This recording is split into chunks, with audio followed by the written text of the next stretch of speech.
Hello, everybody. I'm Derek Arden, and welcome to Monday Night Live. Tonight, I've got Tim Durkin from Granbury in Texas with us yet again. Tim was one of the founder members of Monday Night Live when we started this on the 23rd of March 2020. Tim's an educator, a lifelong learner, and someone like me who continues to share their knowledge, wisdom with as many people as possible. Tim, welcome to Monday Night Live. It's a great pleasure to have you with us tonight. How are you doing? Doing well, and it is a pleasure, even an honor, to be back with the group. I've been on the road a lot. I've missed the group. I've missed all the learnings that your speakers provide. So, very, very happy to be here. And hello, all my friends.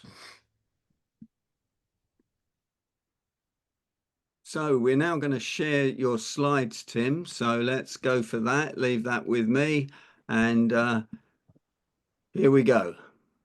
Okay, Derek, there's three thoughts that I want to share with everyone today that have a big impact on my life and can have a big impact on anyone's life at any age in almost any circumstance. Now, the first one that I want to talk about is something called the results model, which I learned about in New Mexico at the Pecos River Learning Center from somebody, a friend of mine who's named Larry Wilson. And it was one of those profound moments when everything came together and made sense and gave me a path for which I could get better results in life. And I know that's hyperbole, and every motivational speaker talks about that. But the results model has indeed given me great benefits over the years. I would almost say that it once saved my life, maybe twice. Again, I don't want to go to too much hyperbole. But the question when I teach the results model that I ask every group is, what are the results that you should be getting out of life? And then I like to go and record what the audience says in terms of making a list. So the next slide will show you the question that I ask. If we could go there, Derek. What are the results you should be getting out of life? And people start to participate and they'll make a list. They'll say love, they'll say peace. And rather than have you go through this with a Zoom call, I just want to ask you to show a sample list of the items that I get most often, Derek, if you could do that. The people say they want love out of life, happiness, financial security, peace, success, material items, cars, houses, nice clothes, etc. Well, if we talk about the results that people give me when I ask what are the results they should be getting, I tell them that there's only one answer. The results that you should be getting out of your life are precisely the results that you are currently getting. You're not only getting the results you should be getting out of life, but you are getting the results that you deserve. And when I say that, it really casts a pall over the audience. They go, well, wait a minute. I didn't deserve to get that guy that won't get out of his chair and help me do things. I didn't deserve this. I didn't deserve that. What I mean by you get the results you deserve is that all of the factors and conditions are present, which will give you the results that you're currently getting. Any different factors and conditions that would give you results different than what you're getting are absent. So we always are in the process of getting the results that we want. So if we're not getting the results that we want, how can we change them? We change them by looking at something called the results model. Again, I learned this from Larry Wilson. I believe he got it from a Fritz Perls. I'm not quite sure, but at any rate, here is the model that we'll go through. The first thing that happens in the 12 o'clock position is an event. Now, an event can be mental or physical. For example, an event could be a thought that we have, Or it could be something that happens to us. It could be a weather event. It could be an insult. It could be a thought, a worry, an anxiety. It could be anything that enters our awareness, mentally or physically or emotionally, is an event. It's important to understand to every event we respond. So in the next slide, you'll see where the response is. We either like it or we dislike it, or we respond in anger, maybe physical violence. We get sad. To every event, we respond. Now, that response is what determines the next slide, which is the result. So our response determines the result. What happens what happens because of our response gives us that result. And it's important to know that that result gives us the next event. So if we were to become physically violent, we would be in a confrontation. If we were sad, that means we would not feel well. We could do any one of a number of things, whatever. So it's the event, response, and result. But you see, there at 3 o'clock on the dial, there's an empty box. What happens between the event and the response? And this is important. We evaluate what that event means. We say, this just happened to me. What does that mean? Someone said something negative to me, or I won the lottery, or I lost a game, or I got fired from my job. What does that mean? It's like, has anything ever happened to me before that I can compare this to? If you've heard of deja vu, it's like that weird feeling that something like this has happened before.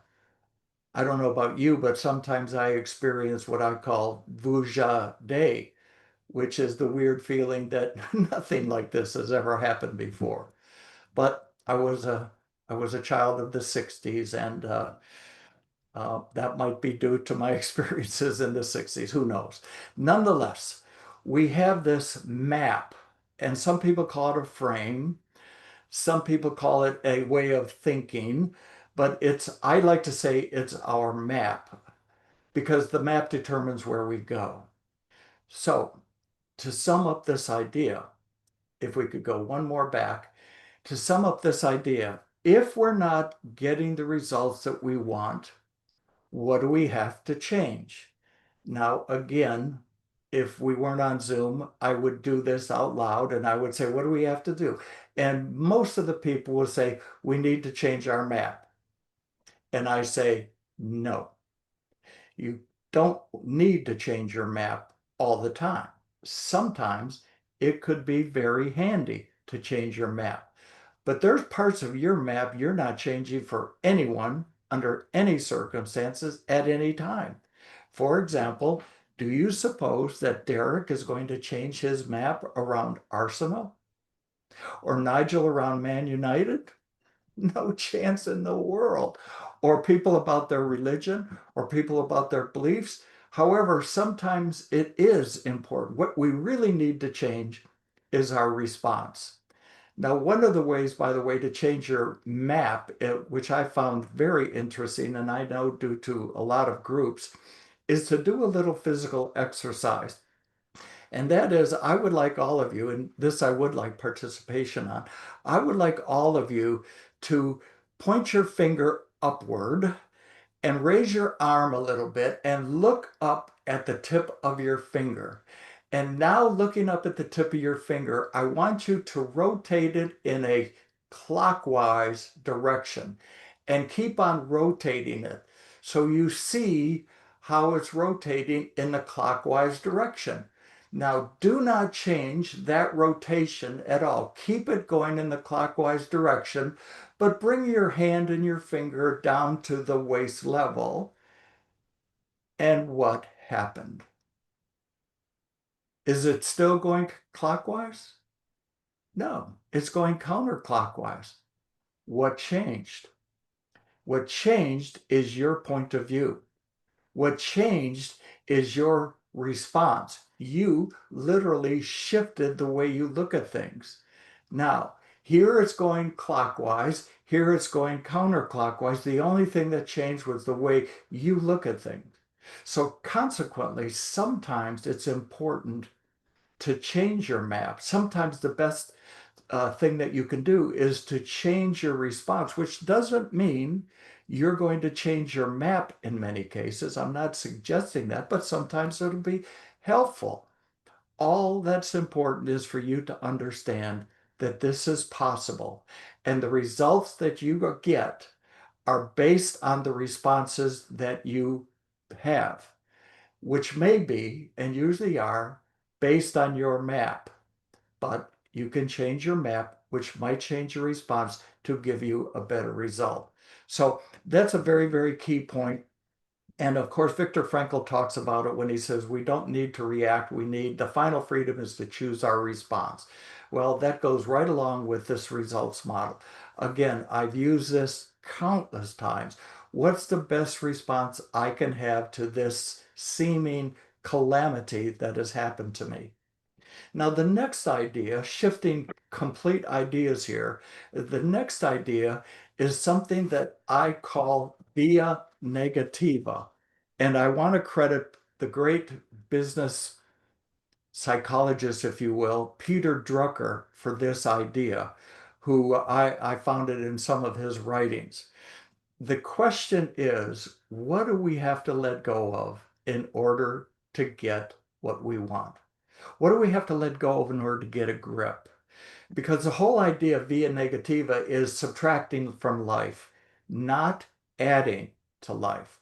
It's improvement by subtraction. Now, you all know of the fabulous Michelangelo work called David. Well, countless times Michelangelo was asked, how did you create such a great sculpture? And he said, I just released him from the stone. He subtracted David into existence by removing everything that wasn't David. He did this with the Pieta. He did this with everything. It's improvement by subtraction. Now, why is it so hard for organizations to do this or individuals? It's because most complexity in our lives is unnecessary, but we tend to manage it instead of removing it because deletion requires courage that addition doesn't. So sometimes we have to delete. And I do have a suggestion since we're coming up upon the new year in a month and a half. And that is, I suspect all of us, I know I have made New Year's resolutions that last shorter than the sell by date of milk. Okay. I mean, it's like 5 days or 4 days, my New Year's resolution. I respectfully suggest this idea. Create New Year's dissolutions. What are you going to subtract from your life? What are you going to stop doing instead of start doing? And a way that I learned from a friend called, whose name is Randy Gage, he taught us a way 20 some years ago, and I do it every year. On New Year's Eve, a lot of people go out and have New Year's Eve parties. My wife and I don't go out because to us that's amateur night. And there's a whole lot of people driving under the influence, and I have no interest in being on the road at that time. So we stay home, watch a movie, etc. One of the things we do is I take post-it notes and I write on each note something that I am going to not have in my life anymore. I'm not going to have French fried potatoes because they're bad for me. I'm not going to have sugar drinks. I'm not going to have, I'm going to let go of magazine subscriptions, which I never have time to read, even though I find them very interesting. They just sit there and they accumulate and they're quite expensive per year. I'm going to get rid of that. And sometimes you have to let go of people in your life who have turned into energy vampires or who are very negative. Now, if they're living in your house, it's kind of hard. But if they're friends who are takers instead of givers or sharers, or if they're people that You see them on your cell phone that they're calling, and you think, I would rather have a root canal than answer this phone call. All right. You might need to put them on a post-it note. You put all the post-it notes in a metal or a glass thing or a fireplace and you burn them. And it's called a burning bowl ceremony. And I have discovered that I am far, far more likely by doing the burning bowl than I am doing the resolutions. So it's just a thought. It's a little bit of a ritual or a rite with us, and we enjoy it a lot. So be a negativa. Here's the key question: if you're in an organization, you can answer this in a meeting. Ask this in a meeting, but I like to ask it in my life around New Year's. If I wasn't, if we weren't already doing this, would we start today? If the answer to that is no, we might strongly consider dropping that program, that policy, that idea, whatever it is. If we weren't already doing this, would we start today? Super question. It works all the time in terms of evaluating via negativa, but it also works at the end of the year, as I already mentioned. Now, yes, you have to destroy the note. You have to burn up the note, Tony. Okay, the next slide is one of my favorites. This is my third idea, and it's called the arrival fallacy. It is the false assumption that reaching some achievement or goal will result in durable feelings of satisfaction. Our guy Winnie the Pooh said it best when he was in the 100-acre in West Essex, not too far from Gatwick Airport. I've been there. He said, well, what I like best, but then he had to stop and think. Although eating honey was a very good thing to do, there is a moment just before you eat it, which was better than when you were. But he didn't have a name for it. Well, I suggest a name for it, and that name is the journey. The journey is the reward. I know of people that have arrived at CEO positions and end up scratching their heads like, I really wanted this? Or they know people who married somebody and said, I couldn't wait to be married. And now, these years later, not so much. All Ah, right. I do know three people who have summited Mount Everest and lived to tell about it. When they get to the top, all three of them had the same observation. It's a bunch of rocks. And they'll put a rock in their pocket to take home, maybe give it to a loved one. I've seen that. But the whole idea was the month and a half it took to get to the top, the 6 years of training to get to Nepal was worth it. That's where the joy was. It's in the journey, not necessarily the award. So when we're trying to reach some level, let's take a moment to enjoy the journey, to enjoy the practice. There's a very famous golfer. If you follow golf, you'll know this name. His name is Scotty Scheffler. He's actually from Dallas, Texas, and I believe he's the #1 golfer in the world. he is. He loves to practice and he loves to play in tournaments. What he said most recently was, for about 10 minutes after I win a tournament, it's great. But after 10 minutes, my first question is, what are we going to have for dinner? And how soon can I see my wife and children? Because he understands that the journey, the practice, the playing in the tournament is his reward. But the achievement is not as important as everything else that goes into it. Sure, he wants to be the best in the world, he wants to stay the best in the world, but he understands that the journey will provide the reward and in fact is a reward. And we have some quotes here that we discovered. Derek, if you'd like to bring those up, please. One is from Ralph Waldo Emerson. He says it's the journey, not the destination, which I think I just said. Cervantes in the incredible book Don Quixote is the journey is better than the inn. In other words, it's better than the destination. So anyway, the results model, if you're not getting the results you want, examine your map and examine your response. One of those has to change, or perhaps both, in order for you to get different results. The other one is via negativa. What do you have to let go of in order to get what you want, in order to get a grip? And then the third idea is the arrival fallacy. Enjoy the journey. We're all on a journey. As a matter of fact, let me ask you this. Pretend for a second that I'm a travel agent. At least that's what we call them in the United States. I want to sell you to take a trip. Now, you want to know where you're going to end up, but I can't tell you. I don't know. You want to know how long it's going to be. I can't tell you that either. Could be short, could be lengthy, could be very long.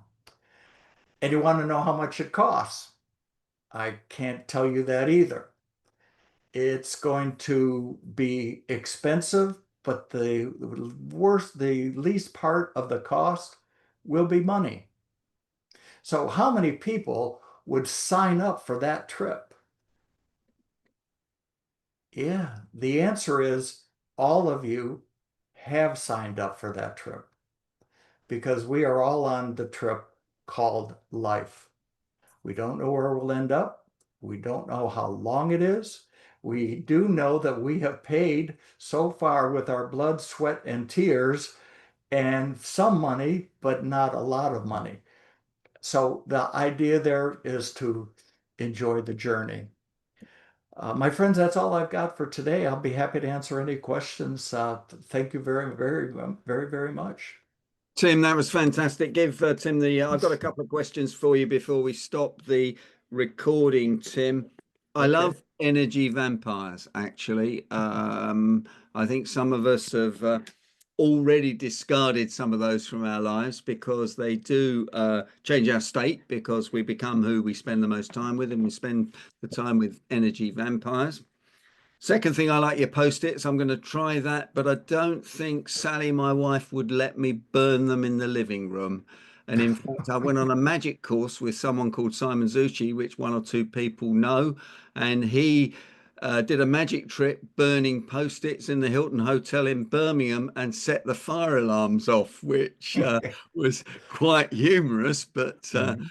didn't do much for the hotel manager. He wasn't very impressed with that. But thanks so much. And Scotty Scheffler, it is the journey. And I've traveled all over the world, and I've probably Fiji was the furthest place I went, or New Zealand. And when I got there, I wondered really what I was doing there. Really, after a 24-hour flight, New Zealand didn't look too much different to the Surrey Hills to me, and Mhm. I had jet lag to go with it, which wasn't much fun. So Hey, Derek, and I want to give everybody one way to identify an energy vampire, and I think everybody will relate to this.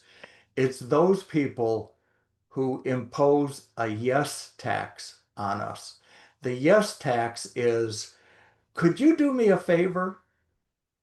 And I don't want to charge for it or anything like this. I don't want to, could you just do this free? Okay.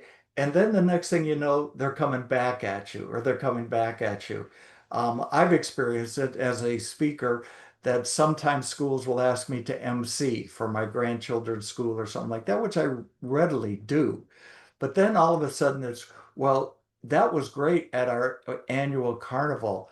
Could you speak to the teachers before school is free? So there's some people that impose a yes tax on us. Now, again, I think it's a great idea to volunteer. I mean, I've had phenomenally positive experiences volunteering, but there's other people who keep on asking for favors. They'll borrow tools and never return them. Okay, so anyway, there you go. Tim, It's that was just fantastic. Will you stay on and answer a few questions once I stop the recording? absolutely. Thanks. So Tim Durkin from Granbury, Texas. Thanks for joining us again on Monday Night Live. I hope you'll come back in 2026 and join us at that point. And I can ask everyone from Monday Night Live to give you the usual vote of thanks in the normal way. Tim Thank Durkin, you all. thank you so much.